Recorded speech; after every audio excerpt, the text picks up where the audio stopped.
Hey guys, so today's story began on July 15th, 1942, when two huge B-17 bombers and 6 P38 Lightning fighters took off from a secret US naval base that was in Greenland during World War II. Now, the squadron was going to a British airfield to participate in anti-fascist attacks. And while flying over the polar ice eastward, they flew into a snowstorm.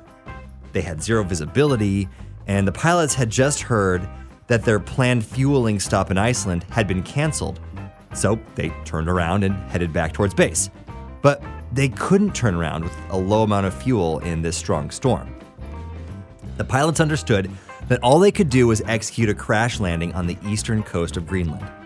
The P-38 planes doing an emergency landing with retracted landing gear was the only way to escape the difficult situation. So while landing, the first plane's front wheel hit a crack in the ice, causing it to dive. But the impact on the rest of the 8-ton fighter's cockpit was softened by the snow, and the pilot only received non-critical injuries. When the first plane had landed successfully, the other fighters and bombers followed its example. They all landed on the ice with their gear up. The planes were only slightly damaged, but more importantly, all of the pilots were alive and mostly healthy. 10 days later, when the storm calmed down, they restored contact and were rescued, but they had to leave their planes where they landed them. Now, when you watch what happened with Greenland's ice, you'll understand how it's connected to the American squadron later. So here's some info just to get you started. The average thickness of Greenland's ice is 4,900 feet. The thickest areas are over 9,800 feet thick. The ice's age is estimated at about 110,000 years. And in 2019, Greenland's ice shield lost a record amount of ice at 532 billion tons. So if you look at these images of finding the frozen plains, you might start wondering how that's threatening you in particular. On a hot summer day with 95 to 113 degree weather, you'll start realizing that if we don't think of something, our children won't have anywhere left to live. In June 2019 alone, 223 billion tons of ice in Greenland melted, and the amount of water from melted ice in all of 2019 could submerge Great Britain under 8 feet of water.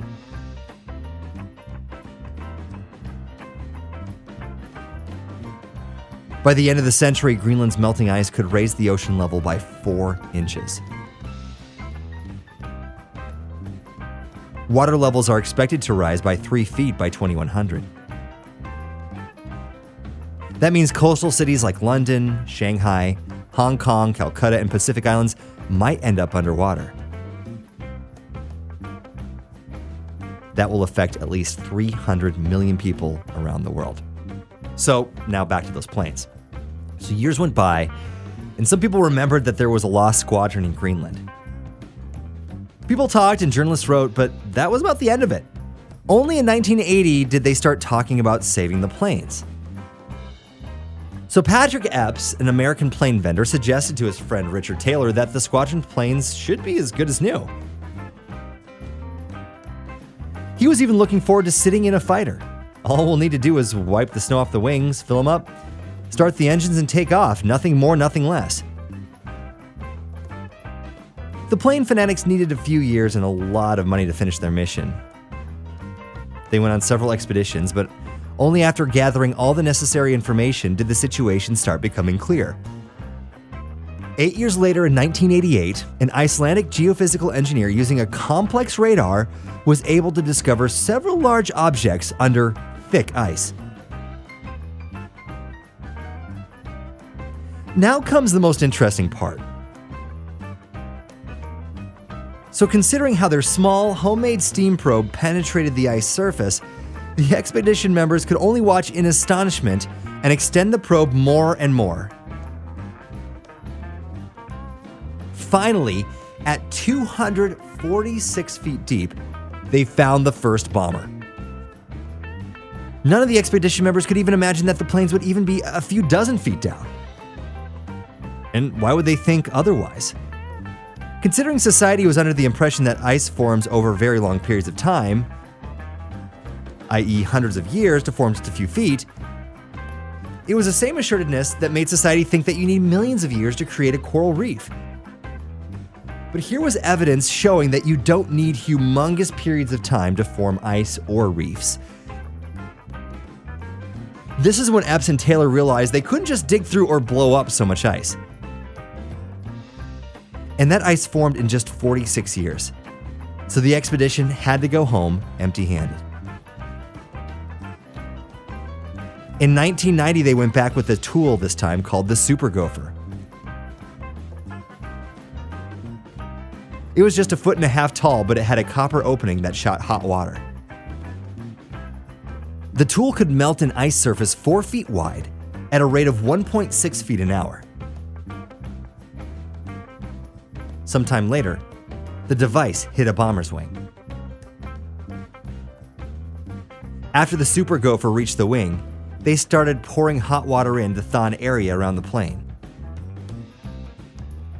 But unfortunately, it turned out the huge plane was damaged by the ice.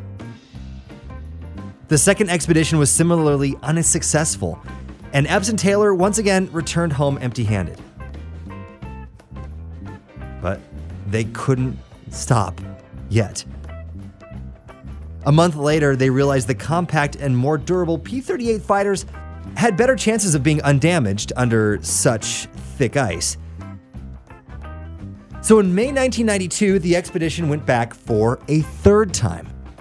The most interesting thing they found under the ice as a result of glacial movement was that the squadron had been moved 3.1 miles from its original location as marked at the time when the crew was rescued. An entire camp was raised around the excavation site with surface work, diesel generators, and people living there. Now, when they finished the main tunnel, workers used hoses with steam and pumps to constantly pump in water. They started melting the ice cave with a P-38 fighter located in its center. Only in 1992 were they able to finally pull a plane out of its icy cage. After many weeks of intense work, the wings and body were raised up to the surface through an enormous hole made using the Gopher that also made 4 other openings nearby. Now, it's worth noting that the plane was in excellent condition. The cockpit was untouched, the instruments and transmitters were in their places, and even the weapons functioned 50 years later. 6 months later, they started to assemble the fighter that was taken apart in a hangar in Kentucky. They needed 9 more years to restore the plane. Only then did the plane take off once more. The first flight was in October 26, 2002, at an air show with 20,000 attendees. The expenses on the expedition and restoration were about $3 million, but for true plane lovers, the price probably doesn't really mean anything. All we can do is salute the efforts of these Americans that did such a titanic task, spending millions of dollars, and got the result they wanted, showing the world they can appreciate history. So, in 1988, the fighter that was 246 feet under ice completed an expedition to Greenland in 2018, where it used technology developed by the Latvian company SPH Engineering that was integrated in a radar ground probing system and a UAV. It was able to find another plane from the squadron. The culmination of this expedition was when it was able to use a probe to pull out red oily liquid from 341 feet deep that was used as hydraulic oil 5606 in American aviation. During the period from 1942 to 1988, the ice's thickness increased 5.35 feet per year and by 3.05 feet per year from 1988 to 2018. The tendency is depressing, considering that by 2020, the growth completely stopped.